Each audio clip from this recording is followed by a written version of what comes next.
সকাল সকালেই রেডি হয়ে বেরিয়ে পড়লাম। সেকেন্ড দিন এটা আমার দুবাইয়ে, এবং আজকে ছিল হচ্ছে টোটাল আমাদের সিটি ট্যুরে প্রথমেই বিভিন্ন জায়গা দেখালো যে কোথায় কীরকম কী কী আছে, এবং তার আলাদা আলাদা করে তার কেন সেই নামগুলো হয়েছে। আর সাথে সাথেই আমরা চলে আসলাম হচ্ছে এই মার্কেটটায়, যেই মার্কেটটায় ড্রাই ফ্রুট মার্কেট। প্রচুর রকমের ড্রাই ফ্রুটস, এত ক্যান্ডিজ, এত চকলেটস আমি সত্যি এর আগে কখনো দেখিনি। তো এই ডে 2 এর ট্যুরে আমার যার সঙ্গে পরিচয় হয়ে গেছিলো তারাও আমাদের ওখান থেকে, অর্থাৎ কলকাতা থেকেই এসেছিলো, কমলাপুর থেকে। তো ভালোই লাগছিলো, বেশ বাংলায় কথা বলছিলাম এবং পুরো ব্যাপারটাকেই এনজয় করছিলাম। দেখো এত রকমের, দেখে মনে হচ্ছে পুরো স্টোনস রয়েছে, বাট এগুলো সমস্তই কিন্তু চকলেটস, ক্যান্ডিজ, আর তার সঙ্গে হচ্ছে তোমার ড্রাই ফ্রুটস। তো এটা কমপ্লিট করে যাওয়ার পরে আমাদের নিয়ে যাবে হচ্ছে মিউজিয়ামে, যেখানে গোল্ডেন কার্পেট মিউজিয়াম। মানে ওখানে বেসিক্যালি ওরা রিয়েল গোল্ড, অর্থাৎ 24 ক্যারেট গোল্ড প্লাস প্ল্যাটিনাম দিয়ে বিভিন্ন রকমের কার্পেট তৈরি করে, বাট কোনো ডিজাইন তৈরি করে।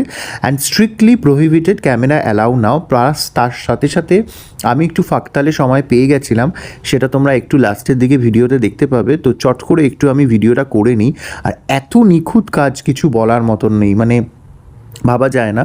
প্লাস এটা নাকি যেরকম গোল্ড কিনলেও অ্যাসেট হয়, সেরকম এটা কিনলে ওরা মানে throughout all over the ওয়ার্ল্ডই ওরা ওটা সাপ্লাই করতে পারবে, এবং সেটা 2 বছর হোক, 5 বছর হোক বা 3 বছর হোক, যখন রিসেল ভ্যালু করতে যাবে তখন রিসেল ভ্যালু পাবে ওদের কাছে।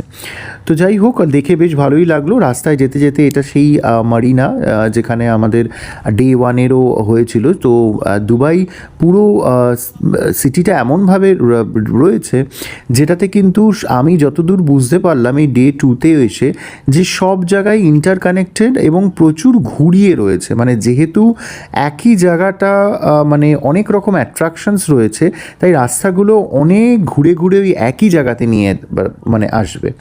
তো এই জন্যে এখানের মানে সবার কাছে একটা করে কার্ড তো রয়েছেই। এই কারণেই কিন্তু রাস্তাগুলো কোথাও গিয়ে মানে ডিরেক্ট রুট নয়, সমস্ত রাস্তাগুলোই কিন্তু এনরুটেড করা রয়েছে দুবাইয়ে।